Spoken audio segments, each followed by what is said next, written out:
Ang pagiging tahimik mo ang pinakamalakas na sandata mo. Tama, ang pagiging walang imik mo, ang hindi mo pagpatol, ang pagiging walang kibo mo ang greatest weapon mo. Habang patuloy ang pagsira ng ibang tao sa iyo, akala nila mahina ka, akala nila wala kang kalaban-laban, akala nila para kang hangin lang. Kahit naman ang hangin kapag naipon, nagiging bagyo. Pero ang naipon mong lakas, sa iba mo gamitin. Gamitin mo ang naipon mong lakas sa diretsyong gawa, diretsyong trabaho. Yung nakafocus ka lang sa gagawin mo, yung nakatuon ka lang sa gusto mong plano na matagal nyo nang nabuo ng Diyos. Ayaw din kasi niyang nawawala ka sa focus. Gusto pa din niya na hindi ka mawawala sa focus. Hindi nawawala ang concentration. Kahit sa isang napakahirap at napakabigat na problema, piliin ang pagiging silent o pagiging tahimik. Tama, di ba?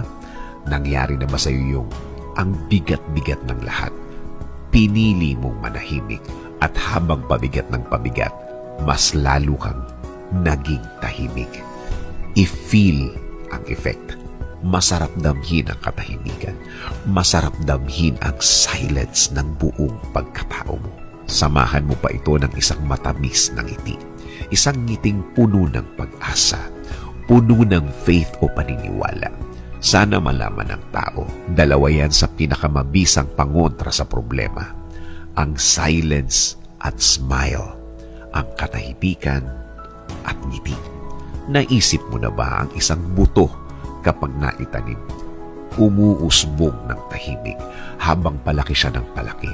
Tahimik pa din hanggang sa magkaroon ng mga dahon, mga tangkay, tahimik pa rin hanggang sa maging puno na malaki, puno na matatag, walang nakakaalam na naging puno na siya. Complete silence pa din, nanahimik pa din. Katahimikan. Katahimikan ng buhay, katahimikan ng buong pagkatao, katahimikan sa harap ng problema. Payo ko, ituloy lang ang pagiging walang imik, ituloy lang ang pagiging walang sinasabi.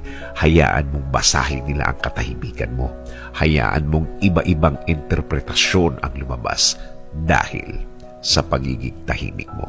Let us pray. Lord, bigyan niyo po ako palagi ng katahimikan. Katahimikan ng puso, isip at buong pagkatao. Sa pananahimik kong ito, hindi po ako malakas. Inaamin ko po sa inyo, Panginoon.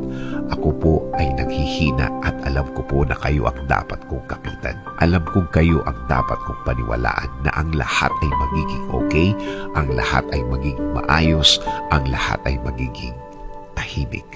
Kakapit pa rin ako sa inyong magandang plano. Kakapit pa rin ako sa inyong magandang bukas na pangako. Alam kong ang lahat ng oras na may problema ay mabilis na lilipas, mabilis na mawawala. Alam ko din, Lord, na hindi ibig sabihin nang wala akong nakikitang nangyayari ay walang nangyayari. Alam kong inumpisahan niyo na akong tulungan sa ibang mga bahagi ng aking problema. Alam kong magiging okay, Lord.